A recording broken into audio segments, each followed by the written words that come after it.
मैथिली कार्यक्रम आशा की जोत में हम अहाँक फेर स्वागत कर रहल छी। तहन अपन भाई के नेह सँ भरल अभिवादनक स्वीकार करू। नमस्कार। प्रभु यीशु मसीह के नाम मंगलकारी नाम अछि। एहि नाम सँ बढ़ि कऽ आर दोसर कोनो नाम पैघ नहि अछि। तैं प्रभु यीशु मसीह अहाँ सँ आजुक दिन आह्वान करैत छथि कि यौ हमर धियापुता हमरा लग चलि आउ, हम अहाँ सँ नेह राखैत छी। ई महान बातक साथ हमरा लोकनि आजुक अध्ययन आरंभ कऽ रहल छी। आजुक अध्ययन हमरा लोकनि निर्गमनक पोथी तकर 15 अध्याय सँ करब। तहन एहिसँ पहिने हमरा लोकनि आगाँ बढ़ी आउ एकटा छोट प्रार्थना कऽ लैत छी। हे कृपालु दयालु परमेश्वर, हे महान परमेश्वर, प्रभु जी हम अहाँक महानताक बड़ाई करैत छी। प्रभु हम जानैत छी प्रभु, जँ हमरा अहाँ छोड़ि देब तऽ केओ एहि संसारमे नहि छथि जे हमरा सम्हारि सकैत छथि। प्रभु हमरा जिन्दगीके सम्हारैवला अहीँ छी। प्रभु जँ अहाँ छोड़ि देब तऽ हमर जिन्दगी खराब भऽ जायत। प्रभु जी हम अपन सब श्रोता भाई बहिनीक लेल सेहो इएह तरह प्रार्थना करैत छियनि कि हुनको जिन्दगी प्रभु जी अहाँ सम्हारि दियौन। प्रभु जी किएक तो अहाँ सँ प्रेम करैत छथि। जँ अहाँ हमरा संगे प्रार्थनामे भाग लऽ रहल छी तऽ अहूँ कहियो, हे प्रभु हमरा अहाँ सम्हारू। प्रभु अहाँके सम्हारि देथिन। एहि छोट प्रार्थनाके हम अपन उद्धारकर्ता यीशु क्रिस्तके नामसँ मांगि रहल छी। आमीन। पछिला अध्यायमे हमरा लोकनि अध्ययन कयलहुँ हेँ कि प्रभु परमेश्वर कोना कऽ हुनका सभके लाल समुद्रक पार लऽ गेलखिन। देखियौ, लाल समुद्रमे एतेक पानि रहै कि एतेक गहीर रहै, तकरो पिता परमेश्वर सुखा देलखिन आ बीच दऽ कऽ बाट बना देलखिन आ इस्राएली लोकके ओहि बाट दऽ कऽ ओहि पार करा देलखिन। मुदा जहन हुनक सेना अर्थात फिरौनक सेना ओहि दऽ कऽ जायके प्रयास करलखिन तऽ ओ सभके ओहिमे डूबि गेलाह। देखियौ, प्रभु परमेश्वर कोना कऽ अपना सभक लेल बाट खोजैत छथिन। अर्थात जे केओ प्रभु से प्रेम राखैत छथि हुनका लेल सदिखन बाट खुजल रहैत अछि। मुदा जहन प्रभु इस्राएली लोकक बड्ड सुरक्षित लाल समुद्रक पार करा देलखिन तहन ओ सब मूसाक संग मिलकऽ प्रभुक बड़ाईमे भजन गाबैत छथि। पहिल पदक देखब तऽ पायब, तहन मूसा और इस्राएली लोक मिलकऽ प्रभुक लेल गीत गैलथि। ओ कहलनि, हम प्रभुके गीत गायब, किएक तो महाप्रतापी ठहरल छथि। घोड़ा और सवारक संगे ओ सभक समुद्रमे डालि देलखिन। देखियौ, आजुक दिन हुनका सभक लेल एकटा उपयुक्त दिन रहनि, अर्थात इस्राएली लोकक लेल ओ परमेश्वरक बड़ाई करैत छथि, अर्थात प्रभुमे लागल छथि, हुनक भजनमे लागल छथि, हुनक बड़ाई करैत छथि। हमरो लोकनि प्रभुक बड़ाई करैत रही, एहि बातक शिक्षा प्राप्त भऽ गेल। तहन अब अहूँ से कहब कि अहूँ अपन प्रभुक बड़ाई करू। 15 अध्यायके 1 पदमे ई बात बतायल गेल छै। हमर पूर्वजक परमेश्वर वएह छथि, हम हुनक गुणानुवाद करबनि। प्रभु योद्धा छथि आ हुनक नाम प्रभु छनि। एहि बातक हमरा लोकनि दोसर पद आ तेसर पदमे देख रहल छी। एहिठाम एहि दुनू पदक एक बेर हमरा लोकनि आरू देखब। हमर पूर्वजक परमेश्वर वएह छथि, हम हुनक गुणानुवाद करबनि। प्रभु योद्धा छथि आ हुनक नाम प्रभु छनि। ई दोसर आ तेसर पदमे बतायल गेल छै। आब एहिठाम एकटा बात बड्ड स्मरणीय वा गंभीर सेहो अहाँ बाजि सकलहुँ हँ अछि। ओ थिक जे यह ओ लोक रहथि जे कनेक काल पहिने कहैत रहथि जे अहाँ हमरा एहिठाम किएक लऽ आनलिए, किएक तऽ एहिसँ नीक तऽ हमरा लोकनि मिस्रेमे छलहुँ हँ। मुदा जहन प्रभु हुनका सभक लाल समुद्र पार करा देलखिन तऽ ओ सब प्रभुके बड़ाई करऽ लगलखिन। एकर अर्थ यह होइत अछि कि इस्राएलियो लोकक मन बहुत दिन तक जे ओतऽ छलखिन, एहि कारणे संगतिके कारणे हुनको मन खराब भऽ गेल रहनि। पवित्र पोथीमे बतायल गेल छै कि खराब संगतिके कारणे नीक चरित्र जे अछि तकरो बिगाड़ैत अछि। अर्थात जँ अहाँ खराब संगतिमे रहब तऽ भऽ सकैत अछि कि ओहि संगतिके कारणे अहूँके चरित्र खराब भऽ सकैत अछि। ई बातक एहिठाम कहियो कि गुंजाइश रहैत अछि। अर्थात एहिठाम कनेक दृष्टिके देखियौ आ देख रहल छी जे इस्राएली लोक बड्ड स्वार्थी लोक छथि कि यहू बातक हमरा लोकनि एहिठाम देख सकैत छी। ई बात बड्ड गंभीर कहल जा सकैत छै। मुदा एहिमे सत्यता थिक, एहिमे कनिको संदेह नहीं थिक। जँ हमरा पूछब तऽ हम इएह कहबै कि ओसभ स्वार्थी लोग छलाह, परमेश्वरक बड़ाई करैत छथि जहन परमेश्वर हुनका जिन्दगीमे काज करैत छथिन। आ जँ परमेश्वर हुनका सभक जिन्दगीमे काज नहीं करैत छथिन तऽ ओसभ परमेश्वरक बड़ाई नहीं करैत छथिन। तऽ की कहल जेतै? स्वार्थी नहि कहल जेतै? हम तऽ इएह कहबै। पहिल कुरिन्थियो तकर 10 अध्याय के 11 में एहि बातक बड्ड एना कहियो नीक जकाँ बतायल गेल छैक, वा सटीक जकाँ बतायल गेल छैक, जे हुनक इस्राएली लोक एहि बातक बड्ड नीक बुझि गेल छलाह जे प्रभुके छोड़ि कऽ आर केओ एहि काजक नहि कसैत छथि।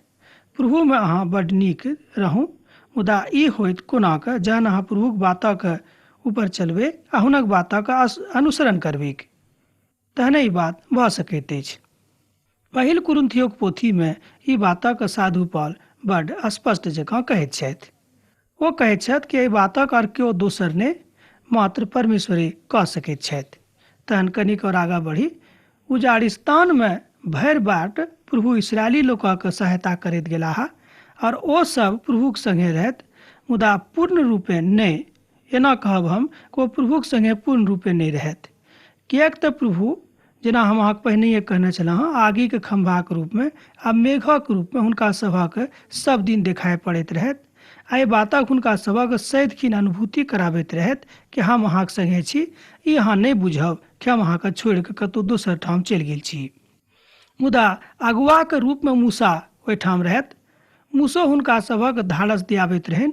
एहिके बादो देखियौ इस्राएली लोकक मन कतेक कमजोर होइत रहनि। ओ बड्ड नीक अगुआ रहथि, एहिमे कनिको संदेह नहीं थिक, किएक तऽ ओ सब सूखल समुद्र पार कयने रहथि, जलक एकमात्र बूंद ओतऽ नहीं रहैक, ओ सब एहि तरह पार कर गेलखिन। विश्वासक कारणे ओ सब लाल समुद्रक पार कऽ गेल रहथि, मुदा ओ सब पानी में नहीं डूबलथि। इब्रानियोक पोथी तकर 11 अध्याय के 29 पद में अहाँ देख सकैत छी, विश्वासक कारणे ओ सब लाल समुद्रक पार कऽ गेल रहथि, मुदा ओ सब पानि में नहीं डूबल थे। ई बातक अहाँ 29 पद में देख सकलहुँ हैं। जँ अहाँके लग पवित्र पोथी अछि तऽ इब्रानियोक पोथी हमरा संगे खोलि कऽ पढ़ू जल्दीसँ। ओतऽ एना लिखल गेल छै, विश्वासक कारणे ओ सब लाल समुद्रक पार कऽ गेलाह, मुदा ओ सब पानि में नहीं डूबलथि। एहि बातक ओहिठाम बड्ड स्पष्ट जकाँ बतायल गेल छै। ई मात्र विश्वासक कारणे भेल रहैक। ओ सब अपन विश्वासक कारणे ई सबटा काज कयलथि। एहि पदमे हमरा लोकनि मसीह के उद्धारक सवाद चखि रहल छी। आ सब नीक होइत अछि जे अप्रभुमे अहाँ बनल रहब, तहने किछु भऽ सकैत अछि। अहाँ पाबि सकलहुँ हैं, मुदा अब जे गीत इस्राएली लोक गाबैवला रहत, ओ सब प्रभुमे रहयवला गाबि सकैत छथि। एना तऽ ई काज नहि भऽ सकैत अछि। प्रभुक शक्तिक बड़ाई करैत ओ भजनमे गाबि रहल छथि। फिरौनक रथके और हुनक सेनाके ओ समुद्रमे डुबा देलखिन, और हुनक नीकसँ नीक सारथीके ओ समुद्रमे धकेल देलखिन। एहि बातक हमरा लोकनि 4 पदमे देखैत छी। आ गहीर पानि हुनका ढाँपि लेलखिन, ओ पाथरक समान गहीर पानीमे डूबि गेलाह। एहि बातक 5 पदमे बतायल गेल छैक। जँ अहाँके लग पवित्र पोथी अछि तऽ अहाँ पढ़ि कऽ देख सकलहुँ हैं। 6 पदमे एना बतायल गेल छैक, हे प्रभु, अहाँक दहिना हाथ शक्तिमे महाप्रतापी सिद्ध भेल अछि। हे प्रभु, अहाँक दहिना हाथ शत्रुके पराजित कऽ दैत अछि। देखियौ, इस्राएली लोकनि प्रभुके बड़ाई करैत कहैत छथि कि हे प्रभु, अहाँक दहिना हाथ शक्तिमे महाप्रतापी सिद्ध भेल अछि। हे प्रभु, अहाँक दहिना हाथ शत्रुके पराजित कऽ दैत अछि। इस्राएली लोकक अपन छुटकाराक खुशी मना रहल छथि, तहन प्रभुमे बड्ड नीक काज अछि, ओ सब कऽ सकैत अछि। मुदा अहाँ सब की प्रभुके संग चलयवला छी? एहि बातक अहाँ कनिक विचार करि कऽ देखियौक। एहि बातक ऊपर कनिक बेसी ध्यान दियौक कि इस्राएली लोकनि जहन प्रभुक संगे छलाह तऽ हुनका संगे प्रभु की करलखिन। अर्थात मनुष्य जातिक संग प्रभु एकटा वाचा बान्हने छथिन कि जे केओ अपन पापक स्वीकार कऽ लेत कि हम पाप कयने छी, तऽ हुनक पापक ओ क्षमा कऽ देथिन। किएक तऽ पवित्र पोथीमे लिखल गेल छै कि यीशु मसीहक सोनित सबटा पापसँ हमरा छुटकारा दऽ सकैत अछि। जँ हम प्रभु यीशु मसीह के सोनी तक ऊपर विश्वास राखैत छी तऽ ई काज बा ई तथ्य अहाँक जिंदगी में सिद्ध भऽ सकैत अछि, अर्थात सत्यापित भऽ सकैत अछि। यह खुशी इसराइली लोकक रहनि कि प्रभु हुनका सभक लाल समुद्र पार करा देलखिन, किएक तऽ हुनका सभक ओहिठाम जीवित रहैके अब कोनो आशा नहि रहनि। ओ देख लेलखिन कि हमरा लोकनि चारू कात से घेरायल छी, अब हमरा सबके के बचायत। तहन प्रभु आबि कऽ हुनका बचा देलखिन आ लाल समुद्रक पानिक दू भाग में बाँटि कऽ हुनका सभक लाल समुद्र से ओहि पार कऽ देलखिन। प्रभु अहूँक लेल कठिन से कठिन काज कऽ सकैत छथि, मुदा प्रभुक ऊपर जँ अहाँ विश्वास राखी तहने। एना तऽ काज नहि भऽ सकैत अछि, परंच प्रभुक दिस तकय वला लोक सब ई बातक अनुभूति कऽ सकैत छथि। हे प्रभु, देवता में से अहाँ से श्रेष्ठ केओ नहि छथि। अहाँ तऽ पवित्रताक कारणे प्रतापमयी थिकहुँ और अपन स्तुति करय वलाक लेल अहाँ आश्चर्य कर्म करैत रहैत छी। देखियौ, एहिठाम इसराइली लोकनि प्रभुक स्तुति में गीत गाबि रहल छथि। जे पद हम अखन पढ़लहुँ हँ ओ 11 पद थिक। अहाँ एक बेर आरो पढ़ै छी।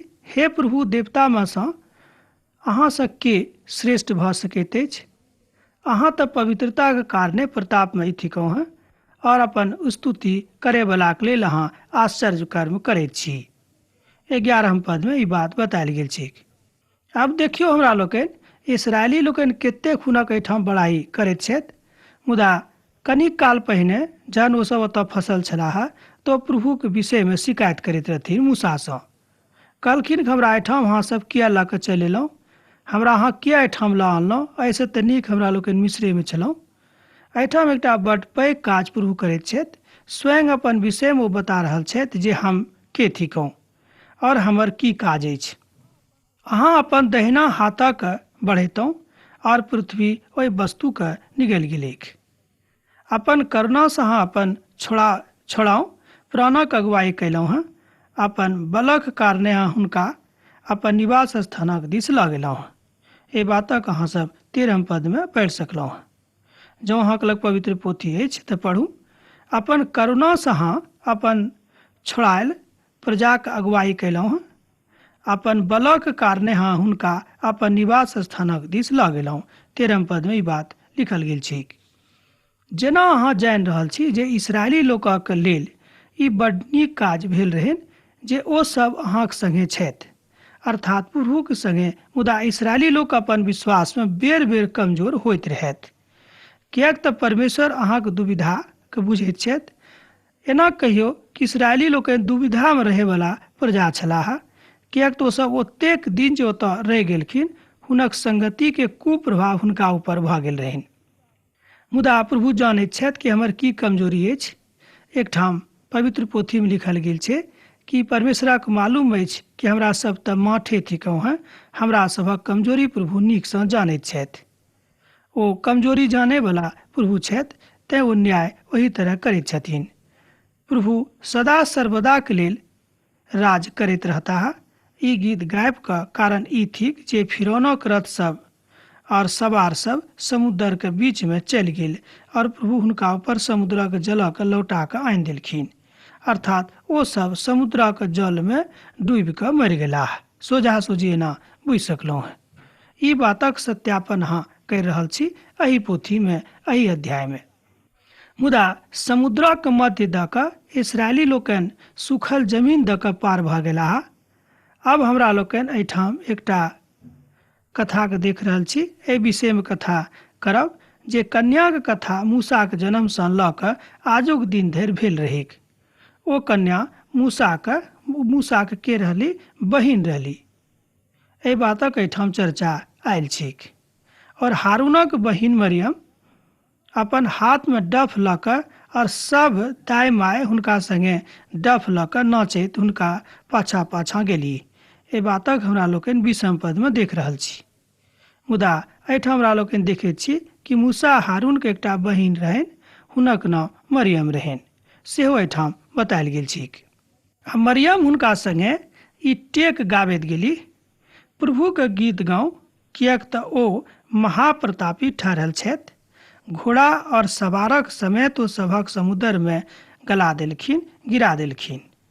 ए बातक अहाँ एही अध्याय के 21 पद में देख सकलहुँ हैं, जँ अहाँ सत्यापन करे के इच्छा राखैत छी। देखियो प्रभु कतेक नीक बात अहाँके सिखा रहल छथि। आब तऽ इसराइली लोग के लाल समुद्रक पार कर गेल छथि आ ओ सब प्रभुके बड़ाई में बहुत गीत भजन सेहो गाबि चुकल छथि। आब ओ सब आ मिस्र दासत्व से छोड़ायल पूर्ण रूपेण स्वतंत्र प्रजा बनि गेल रहथि। आ ओ सब प्रभुके पूर्ण प्रजा बनि गेल छलाह, मुदा नमहर बाट होयबाक कारणे हुनका बाट में बड्ड तरहक तकलीफ सेहो भऽ सकैत छै। एना कहियो तैं प्रभु हुनका संगे अखनो छथि। अर्थात प्रभु ए बातक जानैत रहथिन कि हमर प्रजा कमजोर छथि आ सदिखन हुनक हमर जरूरत छनि। प्रभु अहूँके जानैत छथि कि अहाँ कतऽ कमजोर छी, कतऽ नीक छी। तैं प्रभु अहूँके कमजोरीके दूर करैवला प्रभु छथि। एहिठाम कोनो बात एहि तरह नहि बतायल गेल छी। तरास लागलनि। अब देखियो हुनक जे लोग सब रहनि, अर्थात इसराइली लोकक अब तरास लागलनि, प्यास लागलनि। ओ कोना के बुझावत एहि बातक अब हमरा लोकनि देखब। तहन मूसा इसराइली लोकनिके लाल समुद्रक बाहर लऽ गेलनि और ओ सूर नामक एकटा निर्जन प्रदेश में अयलाह। आ निर्जन प्रदेश में चलैत काल में 3 दिन धरि हुनका सभक पानिक सोता नहि भेटलनि, अर्थात पानी ओहिठाम कतहु देखाई नहि पड़ैत रहैक। एहि बातक अहाँ 22 पद में देख सकलहुँ हैं। मुदा जहन ओ सब बार लाल समुद्रक पार कऽ गेलाह, आगाँ बढ़लाह, तऽ कतहु हुनका सभक पीबाक लेल पानि नहि भेटलनि। ई परिस्थिति इसराइली लोकक लेल बड्ड गंभीर और मिस्र सँ कनेक हटि कऽ रहैक। मिस्र में पियवला पानी के कोनो अभाव नहीं रहे, कमी नहीं रहे। एहि संदर्भ में अहाँ फिलिपियो के पोथी में सेहो पढ़ि सकलहुँ हैं। जँ अहाँके लग पोथी अछि तऽ अहाँ पढ़ि कऽ देखियौ। मुदा जहन अहाँके ऊपर प्रभु के हाथ, एना कहियो जहन प्रभु अहाँके ऊपर हाथ रखता है, तहने अहाँ प्रभु के उद्धारक देख सकलहुँ हैं बा अनुभूति कर सकलहुँ हैं।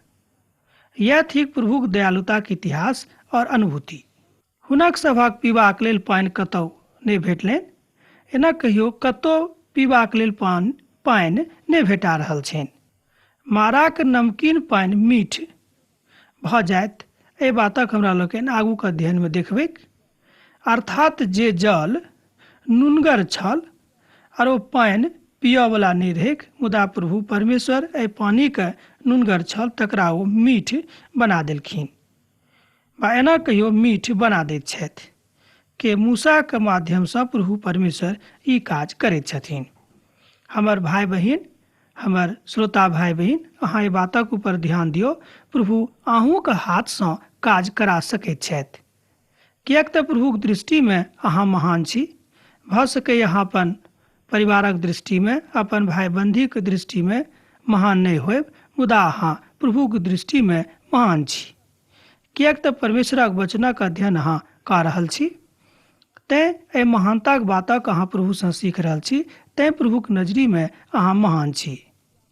इसराइली लोग प्यासल रहथि और एम्हर उम्हर पानी के फेराक में घुरैत रहथि, मुदा हुनका सभक पानि नहि भेटा रहल छनि। तहन ओ सब मारा नामक एकटा स्थान पर अयलाह। ओतक पानि बड्ड कड़ुआ रहैक, तकरा ओ सब नहि पी सकैत रहथि। तैं एहि कारणे ओहि स्थानक नाम मारा पड़लैक। एहि बातक अहाँ एही पोथी में 14 अध्याय के 23 पद में देख सकलहुँ हैं। तहन ई सब ई सुनि कऽ एना कहियो कि बग झक करऽ लागलखिन, हम की पियब। तहन मूसा प्रभु के दुहाई देलनि और प्रभु उनका एकटा पौधा बता देलखिन।